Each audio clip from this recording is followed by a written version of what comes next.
Welcome to the first episode of Proof of Life with Jess Natale. Welcome to the podcast. Thank you for having me. So, you are most known for So.Informed. What is So.Informed? So.Informed started as kind of breaking down really heavy topics.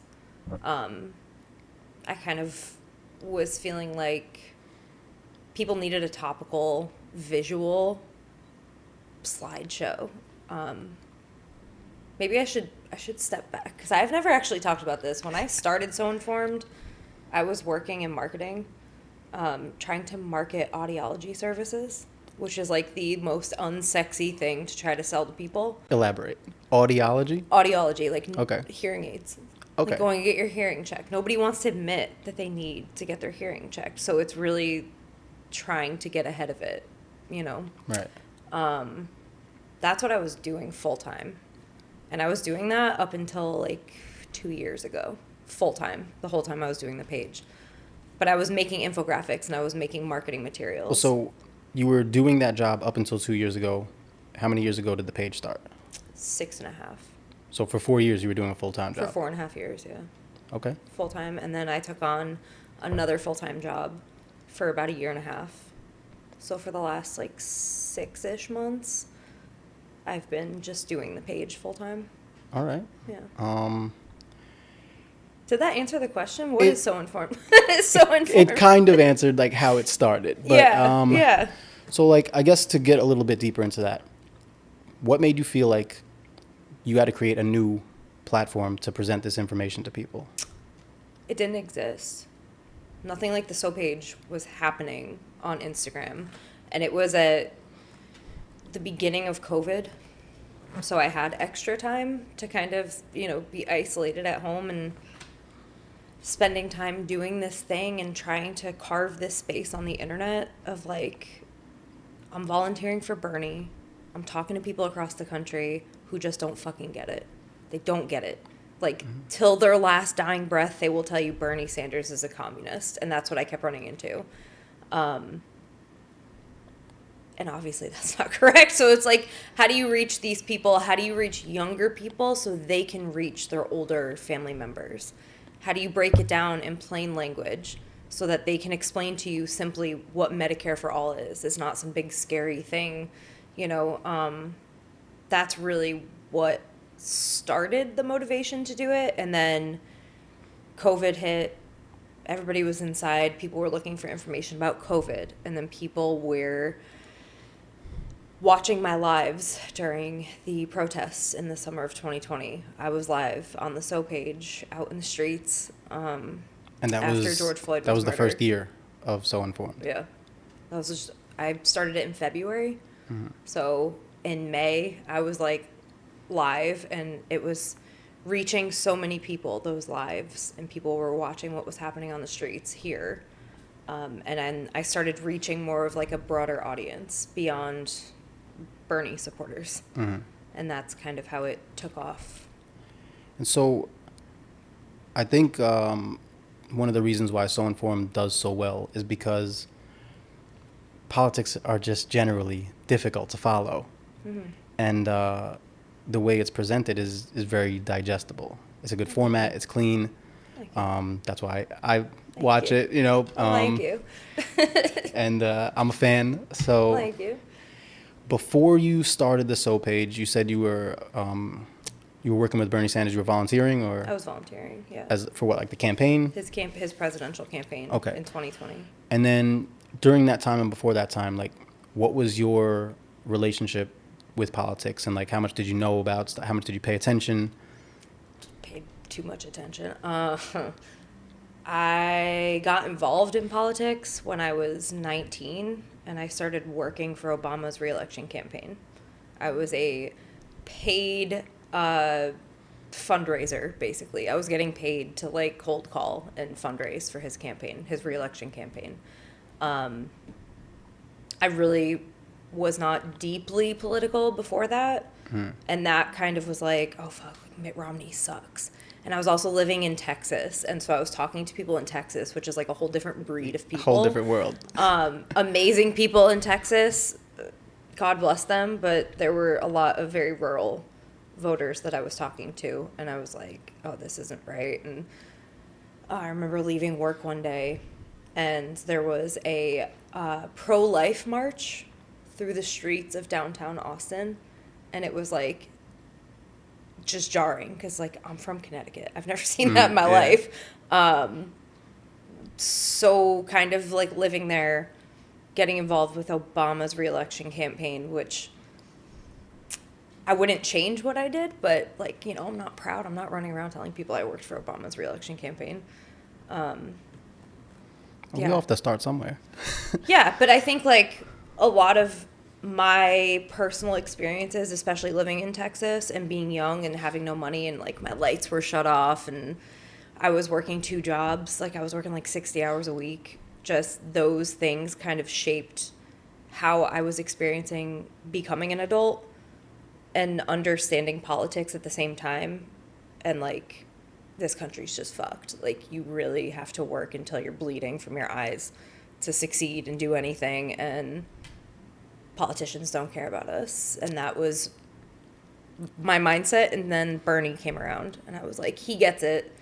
This guy gets it. This like elderly old man, older than my grandfather, he gets it.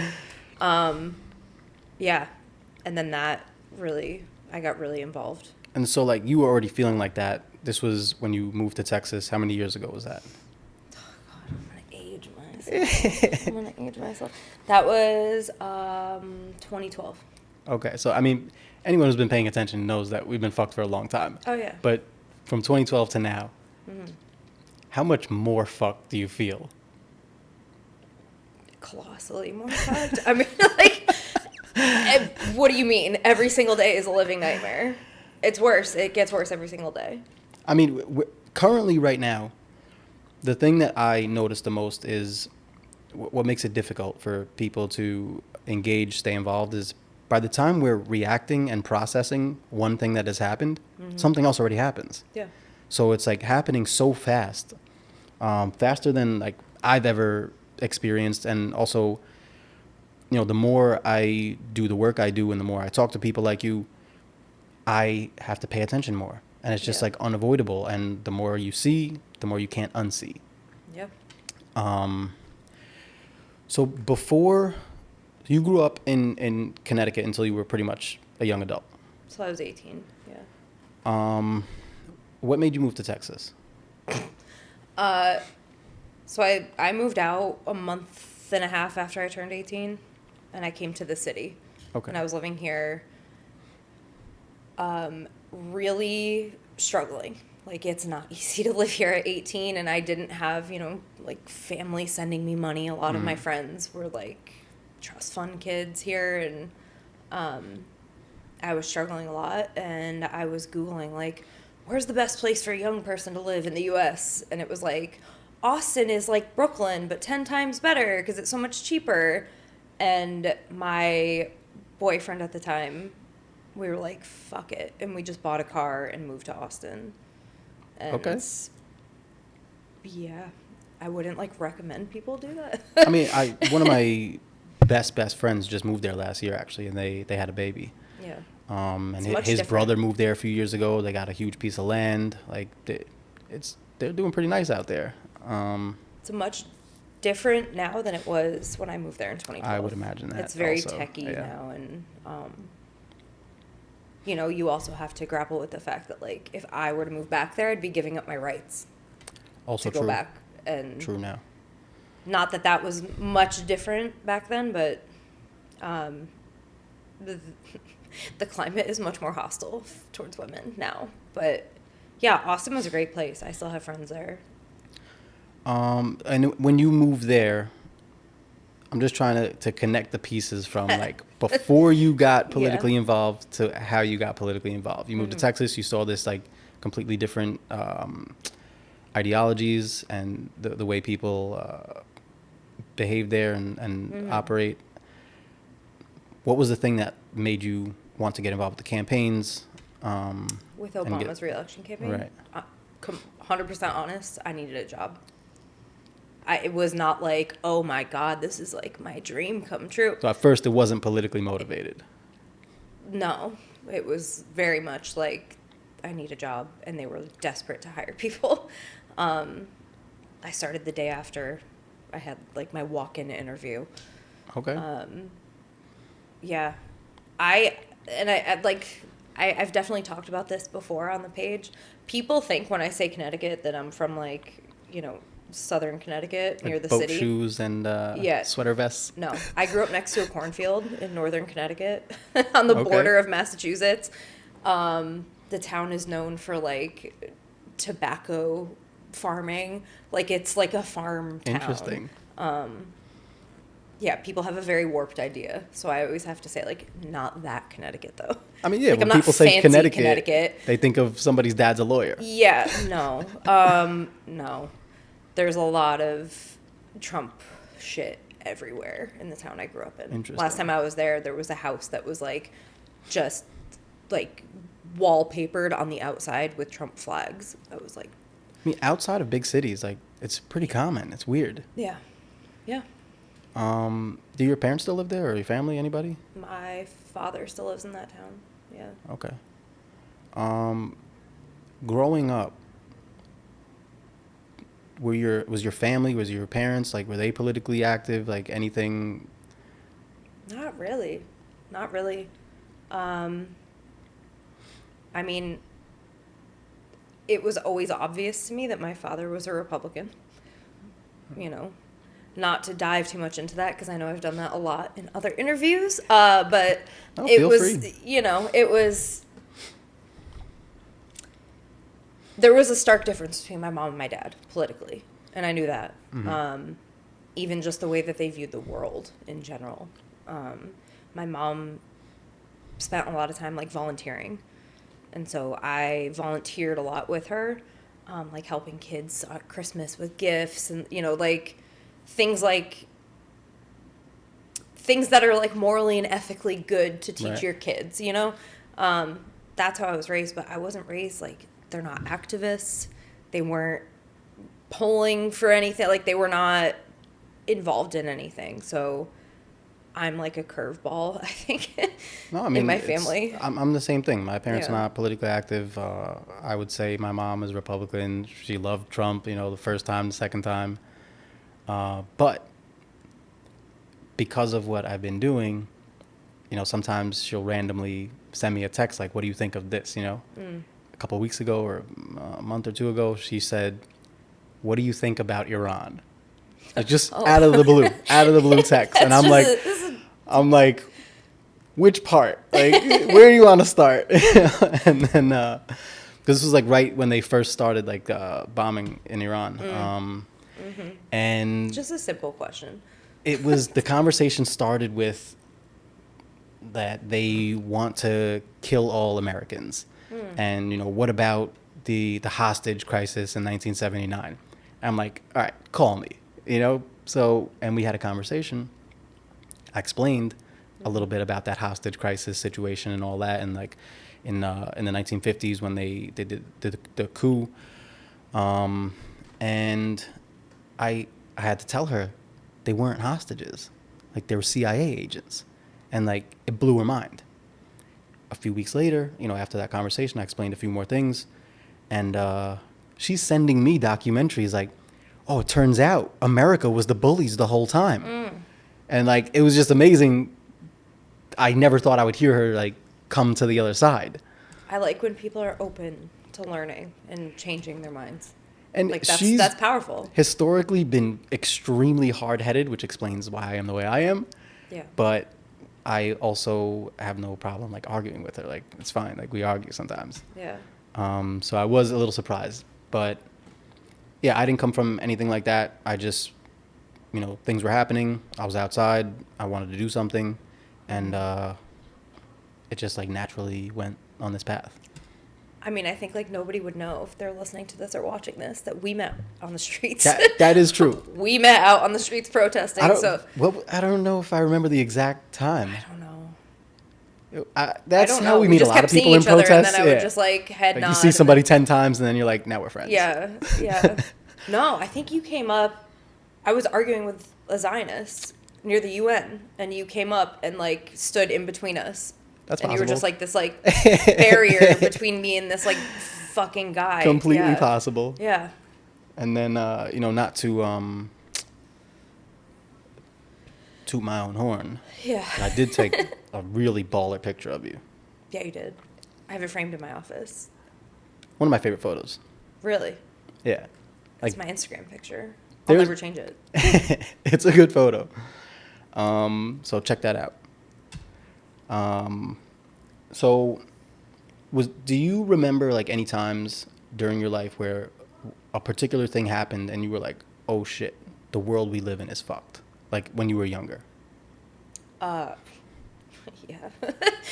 Watching 9/11 and the reaction of like family members of mine to that in not a way that I would be like as an adult. I was thinking about this over like when I was driving here, and I was like, what are stories that I would be willing to share? Like the first punch I ever threw was defending my best friend who was being bullied for being gay. And Okay. I was 13, I think. Like I have had no tolerance for fuckery my whole life. Right. Yeah, just having like an understanding of racism, classism, because the town I grew up in is not it's not actually redlined, but it might as well be. It has the impacts of redlining from back in the day. Like very So- segregated neighborhoods? It's almost like there's a line straight through the town, and there's like the nice side of town and the not nice side of town. And I grew up on the nice side of town until my parents got divorced, and then I lived with my mom on the not nice side of town. So I went to like the not nice high school. There were 2 high schools. Like it was very split, like literally to the point of there were 2 schools, the nice school and the not nice Right. school. So understanding that, going from like one side of town to the other, and understanding like somebody needing 2 jobs, my mom needing to have 2 jobs. I started working when I was 15. Like I needed to support myself, and so understanding that from an early age, I think shaped a lot of how I viewed the world. And then of course leaving home at 18 and trying to survive without help from people. Yeah. Yeah, just traveling. I've driven across the country twice, back and forth, different ways, stopped in different places, lived in different places for short periods of time. I lived in California for a while, Texas, Rhode Island, South Carolina, which I got fired from a job for flipping out because one of my coworkers said the N-word, and I was not fucking having it. And but you got then it's fired. like, I'm the problem for thinking that's a problem. Wow. That culture, like, culture shock, really, and having to adapt to different places or refusing to adapt to those places. I don't know. Just that has shaped how I view things, and never being in a financial position where I could actually travel and see the world has pissed me off in a really specific way. And I would love to do that one day. But that, I think, is Americans have a very isolated view We do. Yep. because of that, because a lot of people can't afford to travel. I just rambled. I don't know. No, but it's that's fine. where I'm thinking of, like, that has shaped it, I mean, having those different experiences and seeing other places, like that does show you things that you wouldn't normally see if you don't leave your hometown. Yeah. I grew up in Long Island. Not leaving your hometown Yeah. is a big thing. Like there's people that don't leave their hometown, Yeah. and they are how you would expect them to be. Yeah. They're very closed-minded. They don't have these other ideas of things. Other things are happening in the world. Mm-hmm. Moving to the city was probably one of the best things that I ever did. My life is completely different than it would have been, in some good ways and some bad ways. But like, I've met the best people doing what we do. Being outside in the activist space and like the generally like people who give a fuck space. Yeah, And I think I skipped over a lot of like, because I know we're going to get into the activist conversation. I'm sure it's headed that way. But I think a big turning point for me, like not politically, but like socially, was Occupy Wall Street. And that was when I was 18. So I like just got to the city, and then I got involved in that. And that was like, okay, so like there are people who see this, like the class divide, and it's more, like maybe you wouldn't expect that so much moving to the city and understanding like there are people that see the corruption that are struggling here. Because you have like, maybe not you, but like in general, I had a very like shiny idea of New York City. A lot of people that when haven't spent time here, they have that idea. Like I watched Sex in the City growing up, and I was like, wow, this is gonna be me. And then I got here, and I was like, I can't afford to eat. I can't afford to walk down the street or take the subway. Like I was jumping the turnstile every day. Yeah, that shaped it for me. That started it. Occupy Wall Street, it was a very unique situation that happened that hadn't happened before quite like that. Yeah.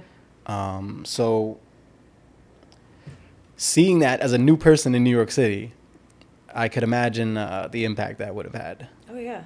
I had never seen police brutality at that level in my face, right in front of me. Cops had never touched me like that before. Until, very recently. Yeah. In recent years. But prior to that, it was like, I think the police force in the town I grew up in was probably like 100 people. Mm-hmm. Like, and then you're standing in Foley Square and there's 100 cops just around you. And then there's 700 more cops over there. Like, that was something that was so jarring to me. And seeing people have the shit kicked out of them. Like, it wasn't a violent situation, Occupy Wall Street. It was, like, very community-based. I mean, outside of the activist spaces and outside of New York City, even me in Long Island, like, you don't see this kind of stuff that much. Like, growing up from when I was a teenager, I've always had terrible experiences with cops. So, like, none of this was ever surprising to me. Mm-hmm. But even now, as somebody who has known that most of my like older conscious person life, as a teenager on, it's still, you don't expect them to like just straight physically violate you the way they do. Yeah. And every time it's like, you can't believe it. I've been taking photos and been arrested for taking photos. Yeah. Like I'm not even doing anything with my press pass. Yeah, they don't care. They don't care. Yeah, they don't care, and they're not afraid of getting in trouble. There was that one last year, if you remember, at the 60. What freaking precinct is that? The one on Sunset Park, 67th. I don't know if you saw what happened. You know how many instances there's been? Like, you're going to have to be but specific. with me. No, with me. Oh, with you? Yeah, did you see that? Probably. Last year in the park, one of the... Oh, yeah. The cop car, with the cop driving, and you took he sprayed pepper spray out his door at me for asking for his badge number. Yeah. And then, like, he basically told me he was going to beat me up outside at the police station. And that was, like, not at a protest. Wasn't even a protest. Yeah, you were just walking. Just standing around in the park. Did I see you, like, moments before that? We were in Prospect Park, and then you left. Yeah, that's what happened. I left there to go meet some other friends in Sunset Park. Yeah. And that's what happened. Like, he literally just drove, and I saw him. I was just standing there, and I'm like, yo, what are you doing? Yeah. Slow down. And, like, he got all bent out of shape and created a whole situation. That guy doesn't work anymore. And a rare occasion. And, like, I was very surprised at that, actually. And I knew immediately after that happened. Well, first of all, interesting part of this. I went to the police station by myself. Mm-hmm. There was audio recording. I'm not going to say how, on camera. Mm-hmm. But there was audio recording because I didn't know, how it was going to go. And you have to just expect any possibility these days. Went in there, guy came out, all that stuff happened. And then immediately after, there was just somebody sitting in the lobby who was there to doing like follow-up jail support for a councilwoman who was arrested at a protest at Prospect Park at the same time. So as soon as that happened, he's like, yo, bro, you want the video? Like, stranger. That's how the video came about. Yeah. And I took that video, went home immediately, and put together a whole thing explaining what happened. I posted it. It went crazy. Fucking Hawk Newsom calls me. Just straight up calls me. He's like, hey, man, I saw what happened. He's like, we're going to figure this thing out. I got my friend, the Brooklyn DA people. We're going to get this guy, right? And straight up, that's how it started. Wow. And then I contacted my lawyer. They got all involved, and it actually went somewhere, which I was very, very surprised about. Which speaks to the power of social media. Also, yeah. Very literally nothing would have happened if you didn't post that video. Nothing would have happened to that guy. Like, no one would have reported that. Yeah. Or, like, this also, I'll explain a little bit why we're doing this conversation that I wanted to do, is because there's a lot of news outlets that are only focused on the hot headline, and it has to be a certain way, and it has to be, serious enough. Like, there's other things that still matter, though, and they don't get attention. So I do, agree with you on the power of social media, and like that's why I made that video, because I didn't feel like anyone else was going to listen otherwise. Yeah. And it did. It had the reach. So I was pretty surprised and satisfied with that.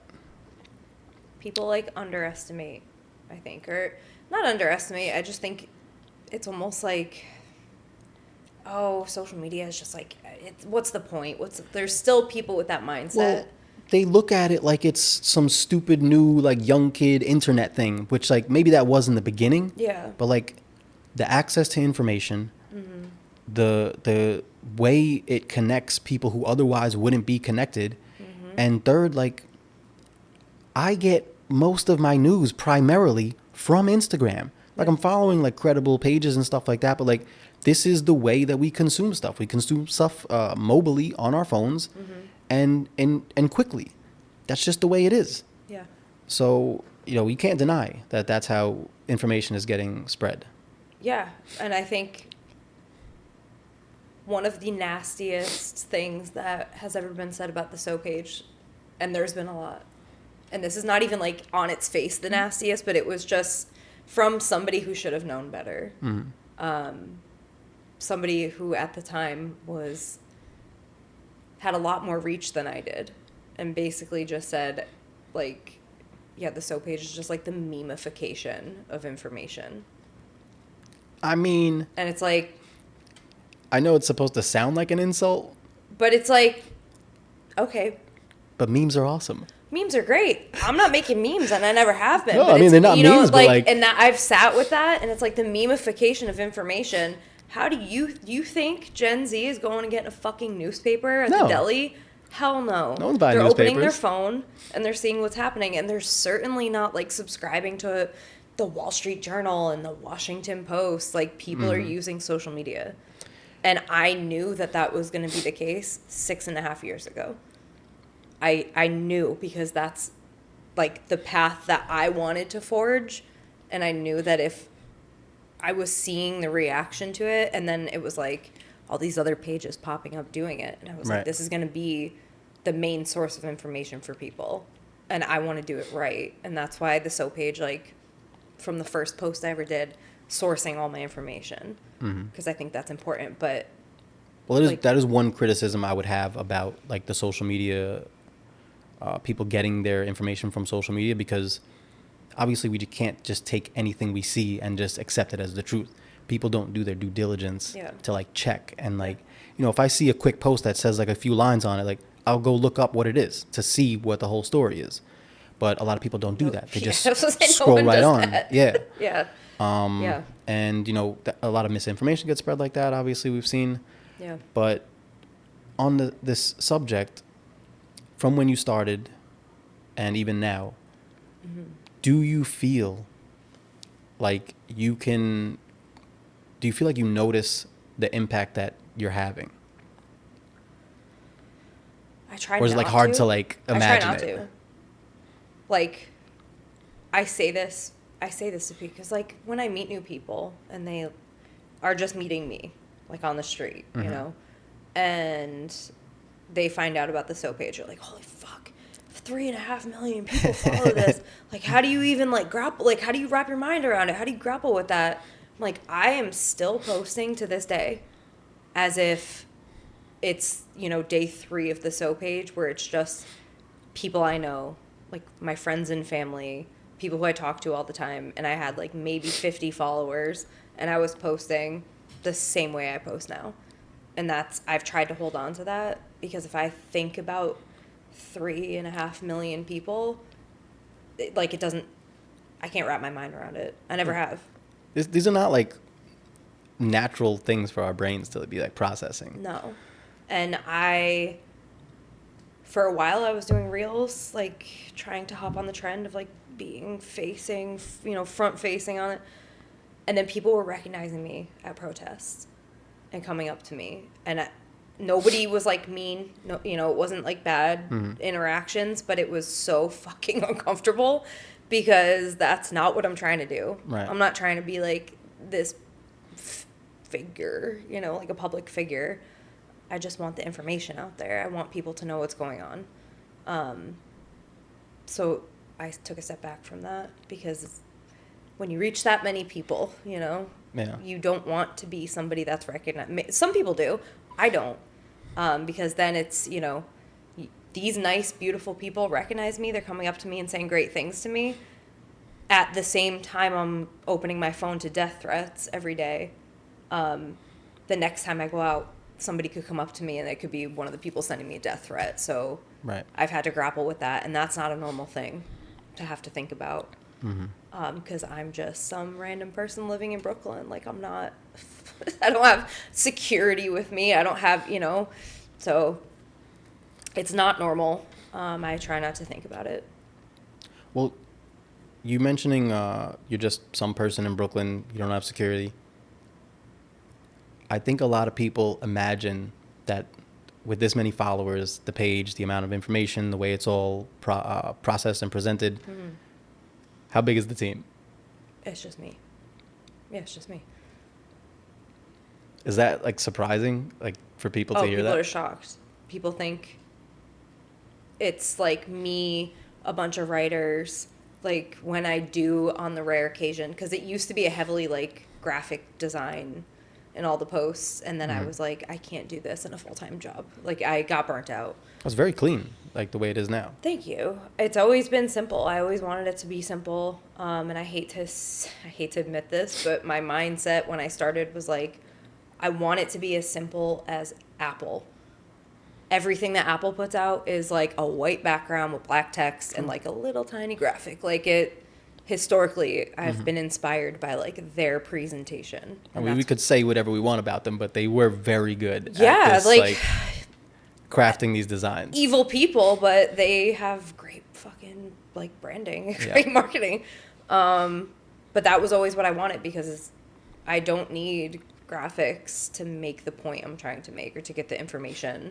It's just the information that matters. But yeah, so what was the question? I just, and now I'm thinking of Apple ads. The question was how many people were on the team? And like, it's surprising for people to know. Me. Yeah, it's just me. I do work with a lot of great collaborators, and I have for like years. We've been working together. In what way? So there's one group, Death Penalty Action. We actually just did a post yesterday. We'll work together. Like, they sent me like a rough outline of what they were looking for. Sometimes they'll write the post and then I design it. So when I do collaborations like that, I put my design hat on and I sit and do like, graphics. Oftentimes I write really long form things with these collaborations, and it's just people that I like trust and respect, and I've been working with them for a long time. And there's lots of groups, like mostly organizations. Is this the group that's keeping track of the people on death row? Yeah. Right. And a lot of these people, obviously, like, they have questionable evidence and the way the cases went. So that's Death Penalty Action. Then there's the Innocence Project, too. That's which is just what I was focused on thinking innocence. of. I've been working with them for years, too. They're fantastic people. Organizations that are just doing really good work. And I think a lot of people think when I do these collaborations, it's like I'm getting paid, and it's not. Like, I work with The Intercept, Like, I'll, like, adapt a piece that they send me into a post and I'll design it. I'm just doing that because, like, I want to, because I think it's good. So the expectation of having a team, I think, is also, she's making a shit ton of money and, like, capitalizing off of this. I wish I was. I mean, it's a lot of people are doing that. That's why, Yeah. you know. Yeah. And it's funny, no one knows. I have a tattoo that says, don't take the money. Like, don't sell out. Don't be a sellout. All right. And that's been one of my, like, life mottos. I have said no to money that would make me cry thinking about it, if I really sat and thought about it. And do you want to talk about what they asked you to do? I mean, just, like, fucking I know Polymarket. these politicians are, like, always asking you. Oh, politicians Yeah. are always asking me. Polymarket has reached out to me so many times. Kalshi, is it Kalshi? Yeah, there's Kalshi. I think Polymarket is one Kalshi, too. the Yeah. other one that was like that the military was using their AI, Claude. Okay, Claude. I had to message them the other day and say, stop fucking messaging me. Like, I'm not ever gonna amplify your shit. I'm never gonna work with you. Did they even look at the page? That's what I'm saying. Like, what are you doing? I think they look and they see how many followers I have. That's probably it. They And just see the that's it. followers. That's it. Yeah, like, things that are just, like, run contrary to my principles on a personal level, that I would never feel good taking money from them or working with, like, I would never work with them, but the money has never been enough, or could never be enough, I should say, to, Right. like, make me abandon my principles and just, like, sell out and do shit that I wouldn't do normally. So I mean, that's for all the people who also say that I'm being paid by Hamas and I'm being paid by Iran and I'm being paid by fucking, you know, for a long time it was, what's his name?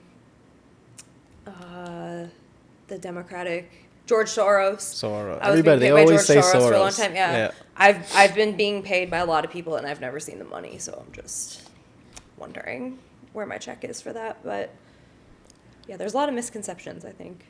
I mean, that's expected, I think, when you have a social media online presence. Yeah. But you know, with all that, this desire to not be a public-facing figure, how is it? What was the experience like being one of the anti-Semites of the year?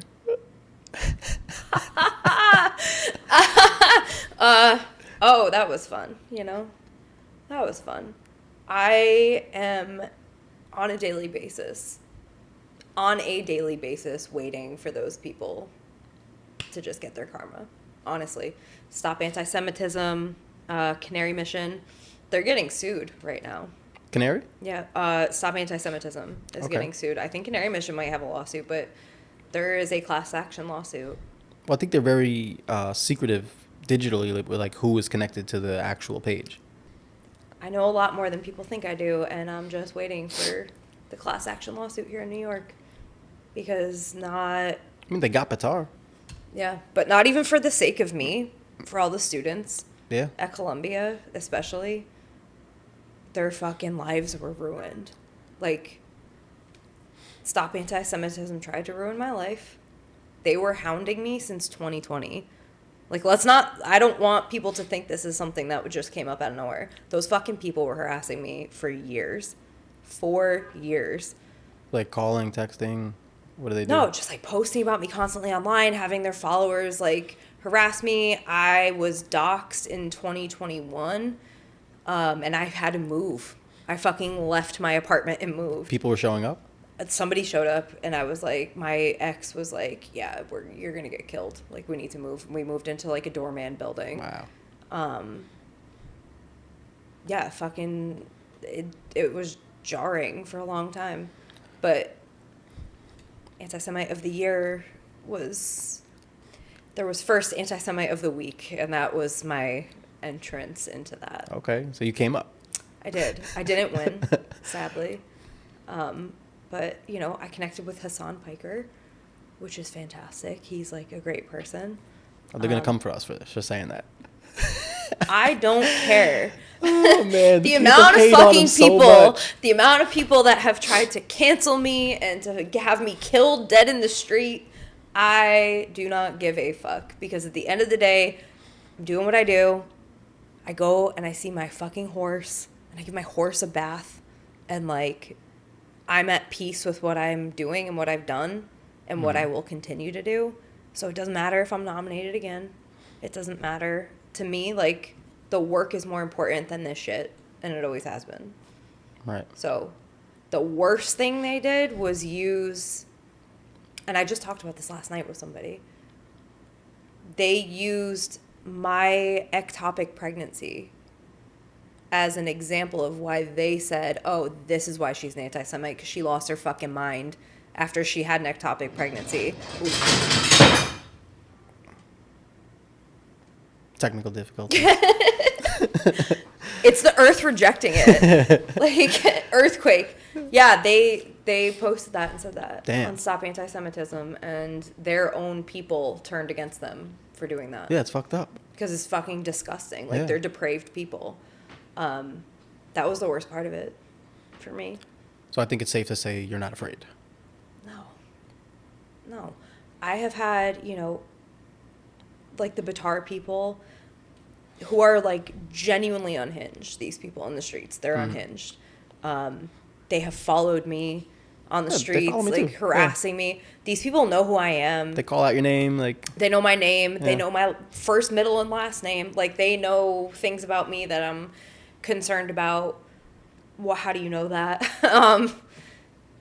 I've only ever cared about, like, the safety of the people I love in my life who are not Right. doing what I'm doing. And I try to keep, as much of my private life as I can private. Like, I don't want to tag my mom on Instagram because I don't want her to get harassed, that type of thing. But, True. yeah. Doing all this work, you mentioned you go see your horse a lot. I'm pretty sure I've asked you this at times before, but like, how do you navigate between paying attention to all this stuff, holding all this knowledge, working on these posts and the information and doing that work, and like not just completely going off the deep end? I think I went off the deep end. Like, I think I like, how do I say this? I think I reached a point of burnout and ignored it, being out in the streets every single day for 2.5 years straight.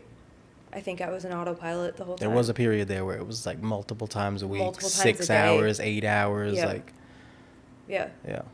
I was looking through my phone for something the other day, and it was, for me, and probably you were out there too, every single day for 13 days straight.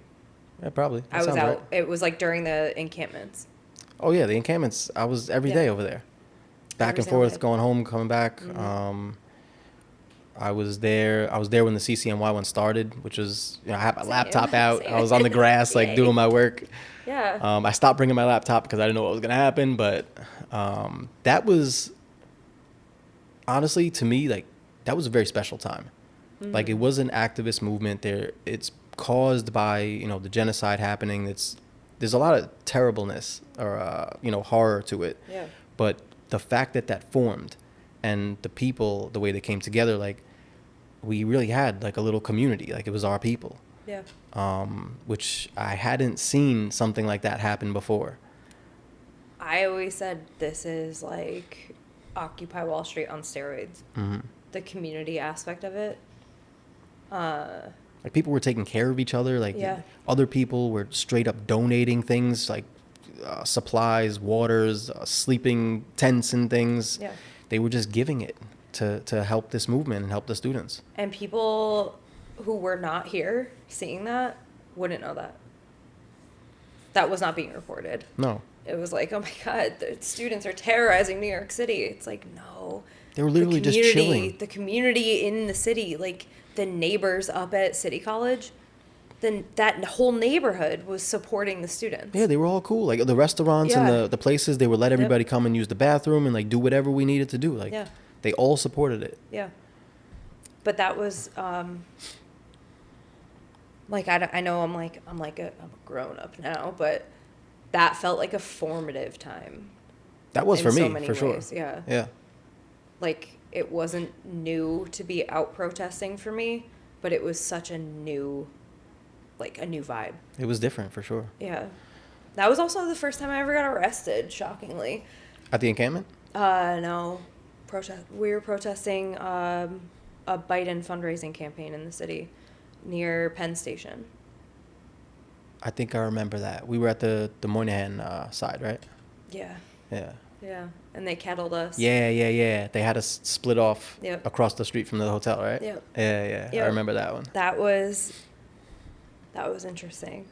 I always thought, like, I'm fast. Like, I could get away from stuff. They kettled us, like, pretty. Yeah, they got their strategies. They know what's up. They pulled my ass over a barricade from behind. I didn't even see them coming. Like, I was watching the cops in front of me kettle us, and I didn't know they were right behind me, too. So, one time when they got me, they came up behind me and put their arms under my armpits. Under you, and then pulled you? So, like, I couldn't, like, I was just, like, caught up, you know? Yeah. I was live on the So page when I got arrested. No way. Yeah. Yeah, and somebody sent me a video recording of the live. So, like, my phone went flying. Damn. Because they grabbed me from behind, and then the cops in front of me grabbed my legs, and they threw me over the barricade. Wow. It was, like, 6 big-ass SRG. Yeah. And then they had me pinned on the ground. But my phone went flying, and it was, like, all these comments, like, oh, my fucking God, she just got arrested. I think she just got arrested. I can hear her screaming. Oh, my God. And then it just, like, cut out. Damn. Yeah, they fucked me up, too. Wow. I can't wait for, like, the class action lawsuit. It's got to come. It's gonna come. 100% it's gonna come. I think there's plenty of evidence. So much video. Their own video.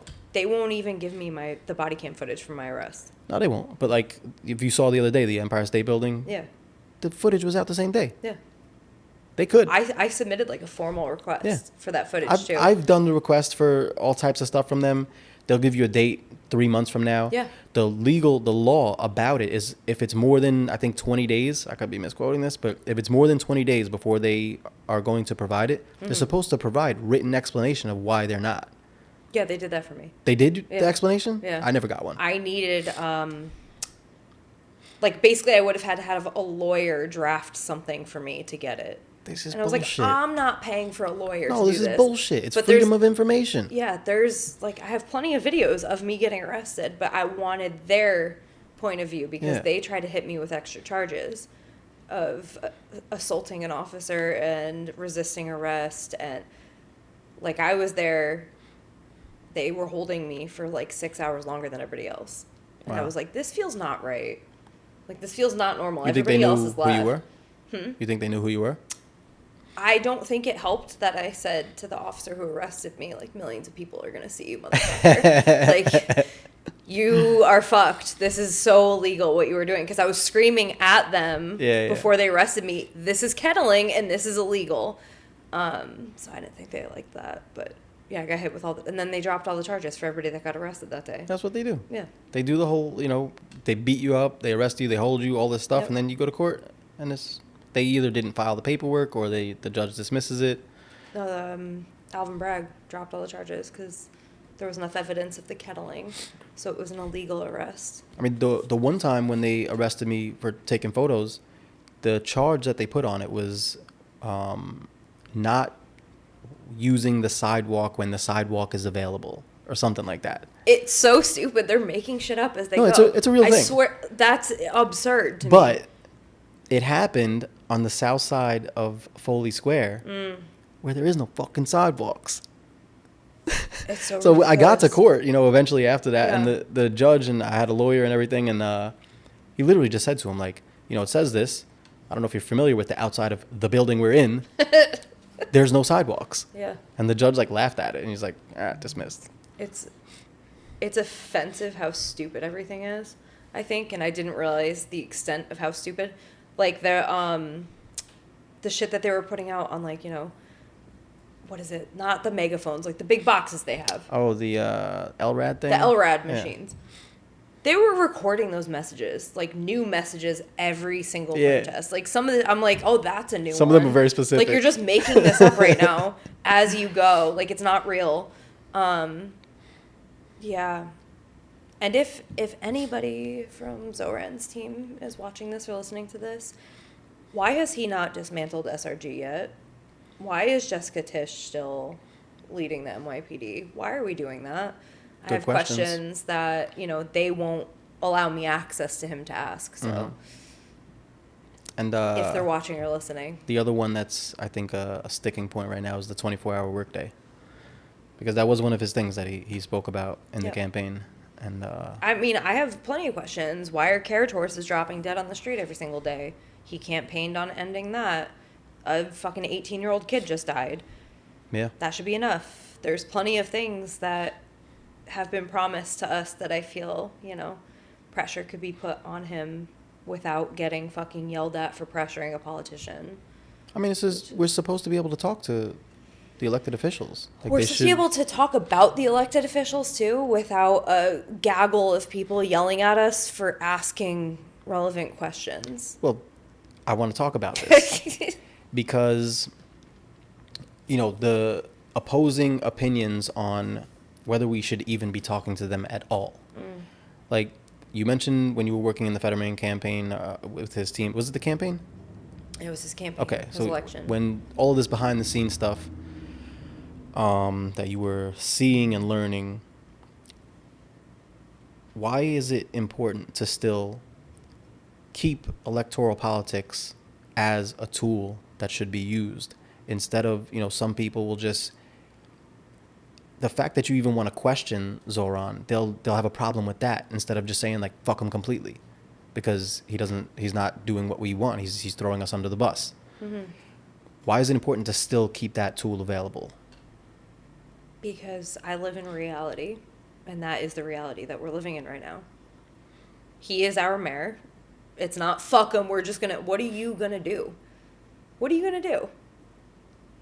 I have had to divorce myself from this mindset of like, we need to burn the whole fucking system down. But like, I was saying that shit and didn't really know. Like, okay, but like, how am I gonna do that? Like, how are we actually gonna do that? If you let yourself get so angry that you can't exist in the reality that everyone else is in, like, yes, I still want to burn the system down. I think everything needs to be burnt to the ground and rebuilt. I do think that. I'm an abolitionist. Like, I've been working in prison abolition. That has been my job for the last almost 2 years. Like, that's my actual job, not the So page. But you have to be realistic about what you're doing. There's steps that you have to take if you want to change things. And I think that my recent endeavors of like owning a horse and like not being on my phone for several hours a day, multiple times a week, and really like sitting with myself a lot, I've kind of taken a step back from that like burn it all down mentality, but there's no actual path to doing that. So questioning Zoran about promises he's made, you're holding him accountable. If you refuse to hold a politician accountable, they're going to do whatever the fuck they want. And I don't think he's a bad person. I've never once said, I think this is a bad person. Do I think that he used the Palestine movement in many ways while he was campaigning and now could give a single fuck less? Yes, I do think that. And I think that that's pretty obvious in him keeping Jessica Tisch around. Right. I think that's pretty obvious in him, like, coddling Zionists every single day. Like, if I see one more fucking tweet, I'm gonna block him.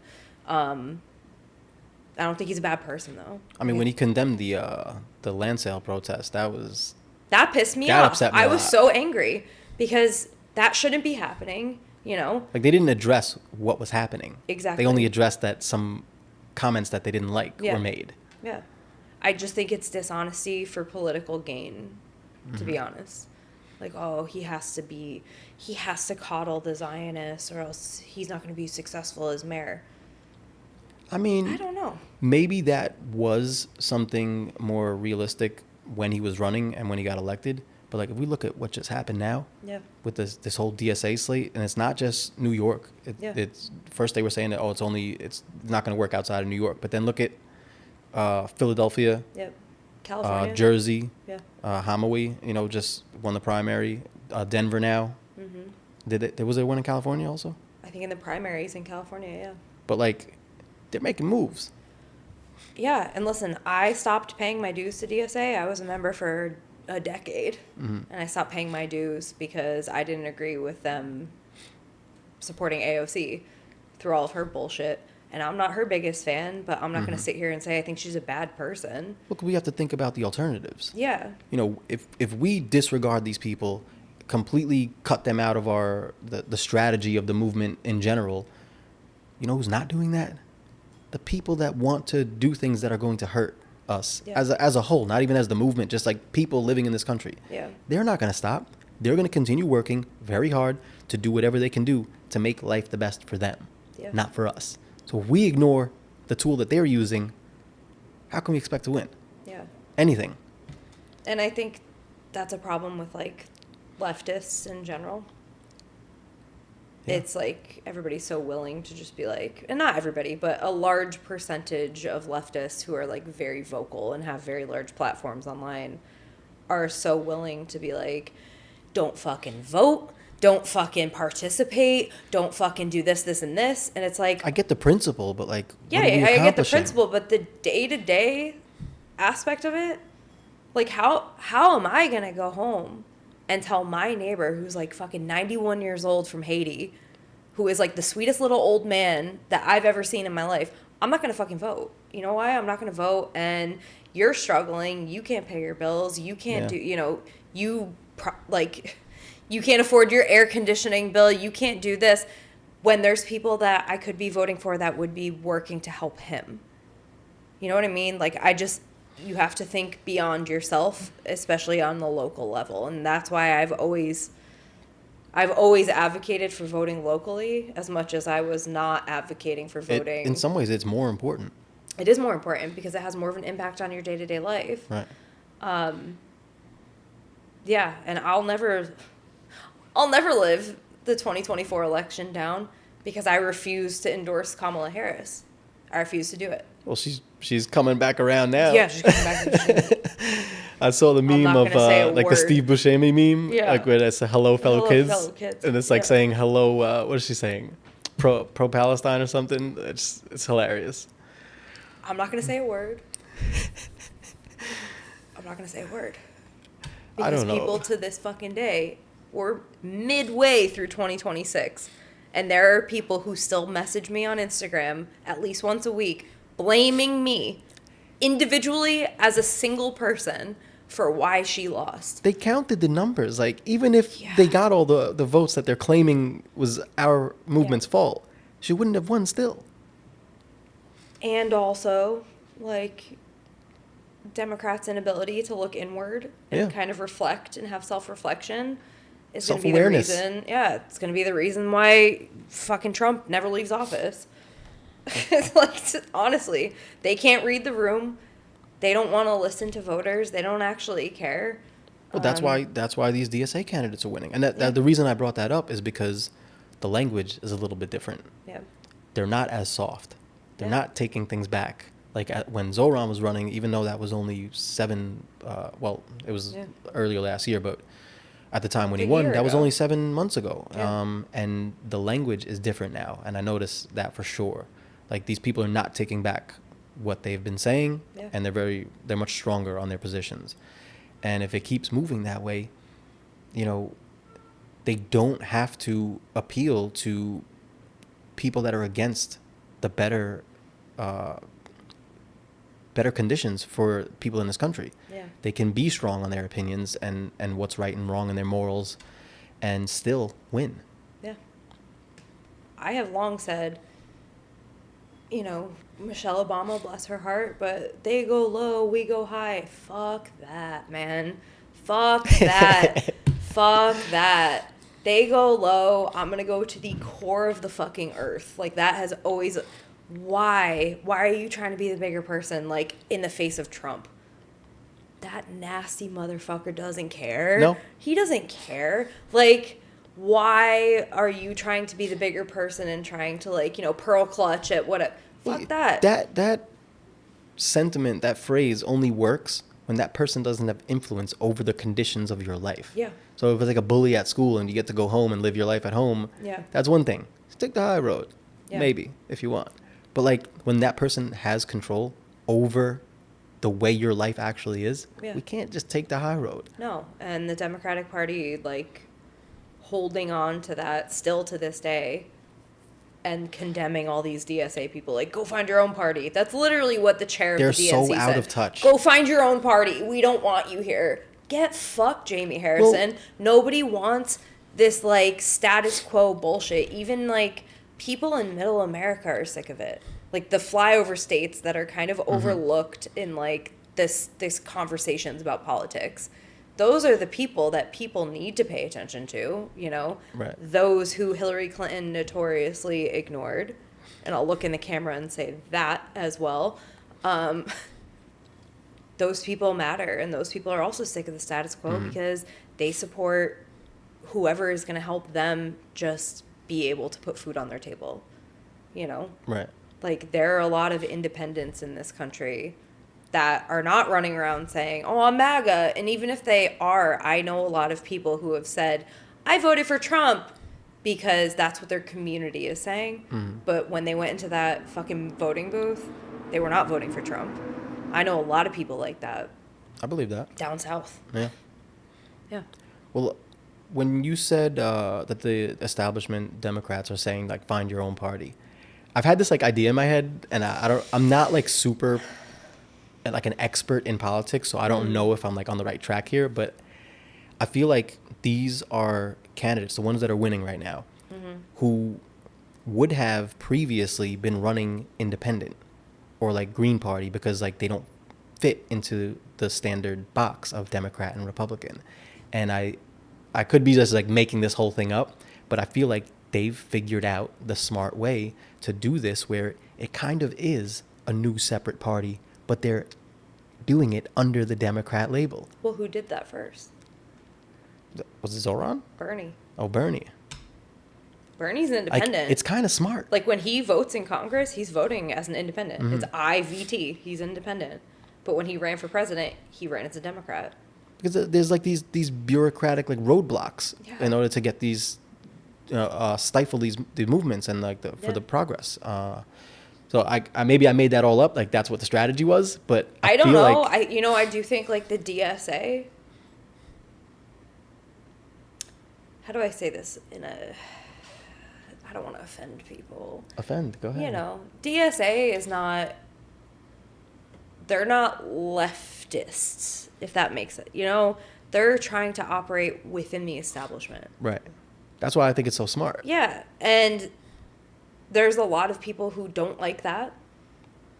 And there's a lot of people who recognize that that's literally the only way to do anything, like you just said. They're not doing anything wrong. And that's, like, a big thing. Like, Yeah. They're using they're playing the game. they're playing the game. And, you know, like, back to Hassan, a lot of people are so fucking pissed at him because he's like the figurehead of the DSA right now, really.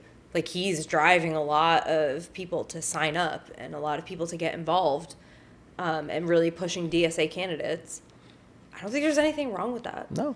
I would much rather people do that than be out stumping for the DNC. Fuck those people. It's dusty and crusty, and they're all terrible, and they're all fucking, you know, Mitch McConnell in a blue suit. Yeah, to I mean, me. they're not opposing parties really anymore. No. It's Republican and Republican light. Yeah. Like, that's really it. Everything has shifted, and people who refuse to acknowledge that, those are the people that are holding us back. Yeah. And there's a lot of people. In the sense of social media land, there are a lot of fucking people who are being paid by the DNC and DNC affiliates to push this message that DSA is dangerous, leftists are dangerous. If you didn't vote for Kamala Harris, you're the reason Trump. They are being paid to push that messaging. And I know that because I've been approached to do it. Not recently, obviously, but I'm very familiar with all these groups that are paying people. Right. And I'm very familiar when I see this content because it's basically like dark money. It's dark money in social media politics. So it's not even disclosed that they're being paid to say this shit. Right. But I can tell you exactly who is paying them because I've seen the scripts for it. It's it's sick shit. Yeah. So people Well, are gonna be concerned when the elections roll around in November. I think there's gonna be a lot of DNC scripts being pushed on social media. I mean, they're out of touch with reality. They're not Yeah. acknowledging like the way the world is going right now. Yeah. Um, But they're getting pretty people to say that the Democrats are right. You need to like cave. You need to vote for Gavin Newsom. You need to, you know, accept the moderate because you don't want to go too crazy. Like Right. people are being paid to say, and it pisses me off. People are actually being paid to say that, and those people actually don't believe what they're saying because they'll turn around and support the DSA. I mean, hopefully, I feel like as time goes on, more and more people are becoming aware. So, like, those tactics maybe won't be as effective as they used to be. I hope so. But one last thing I want to get your thoughts on is there's a lot of criticism for, you know, in the movement and the activist space, there's a lot of criticism for anything that is not direct action. And there's a lot of other pieces to a liberation movement than just direct action. Like, why do you also think like art is important, writing, poetry, seeing your horse? Like, why are these other things also important? It's because I just talked about this. I just talked about this. Any successful movement throughout history, like apartheid South Africa, for example, do you think it was just direct action that was like moving the needle? Fuck that. Like, look, just think about the US like population in general. When somebody who is living in a moderate household, you know, median income household in the middle of the country sees somebody in New York City taking direct action, they think that is chaos, that is so radical, that is so insane, you know, like they can't wrap their minds around it and they think like chaos is ensuing. When you have that coupled with like intentional, principled, persistent action, coupled with writers who are writing really thoughtful things and artists who are making songs about it, like just thinking the pro-Palestine movement. When we started, we were being called radical fucking terrorists to our faces. Yep. The news was covering it like, oh my God, like the Intifada in New York City, they're gonna kill us all. That narrative shifted and we saw kids singing songs in Yeah. the grass. We saw it happen in real time. People across the country became empathetic to the students, to the protesters. They started to become empathetic to like, wait, is the media showing us everything? Like, are we being told the truth?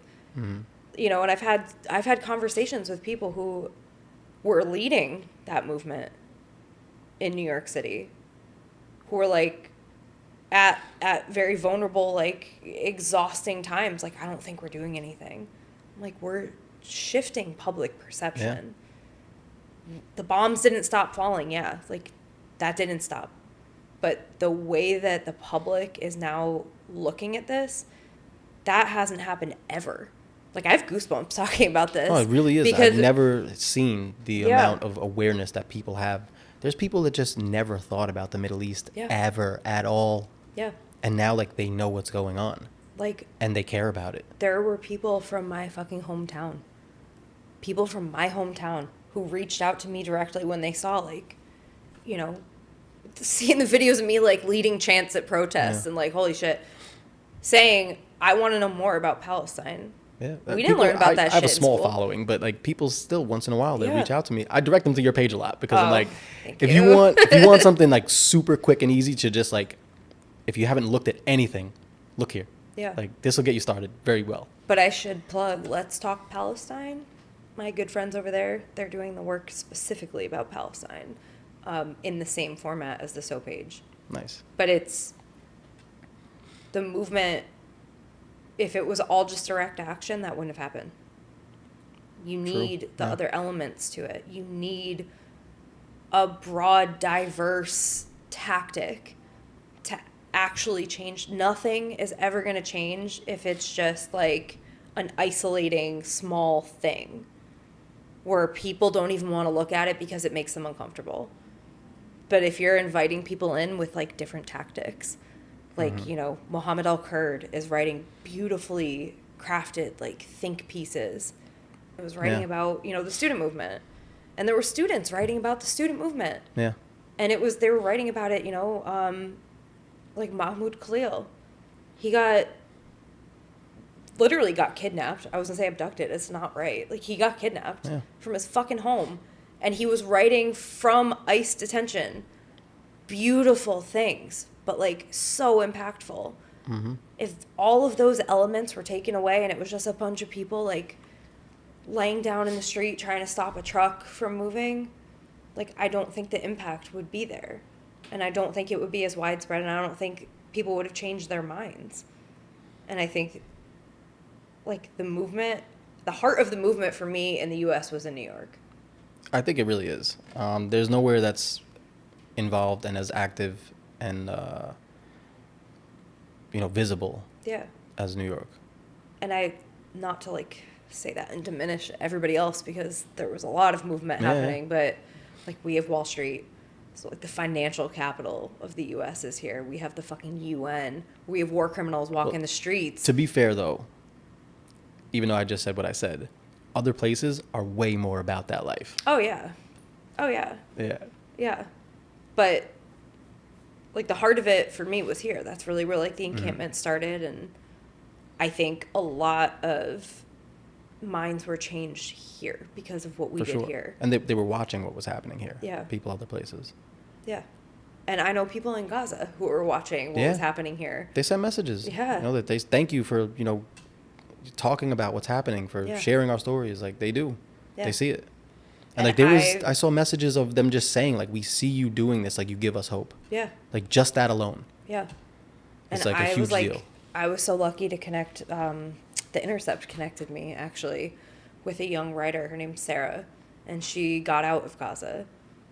And I connected with her while she was still there. Mm-hmm. So, like, being connected with somebody and, like, understanding the process and how hard they're trying to get out, and now getting out and seeing her try to, like she'd never been out of Gaza before. It makes it very, very real. Yeah. Even though, like, we know it's real. Yeah. Like, to actually be connected to somebody like that. And I'm connected with, like, young artists. And Lean, everybody knows Lean on Instagram. Like, I'm connected with her parents. Just people. They're people. They're people just like you and me who are just fucking trying to survive. And that is what we were able to do, I think, as a movement, was make that clear to the people who never really looked at the Middle East in general, but especially Palestine, as, like, these are people, these are our equals. Yeah. These are people, we're fighting for their lives. We're not fighting, like, I'm not fighting somebody's fucking war. Mm-hmm. I'm fighting on behalf of people who are just trying to survive, and it's because of our country and our tax dollars that they even have to do that. Yeah. And shifting that was so important. And I think we did it.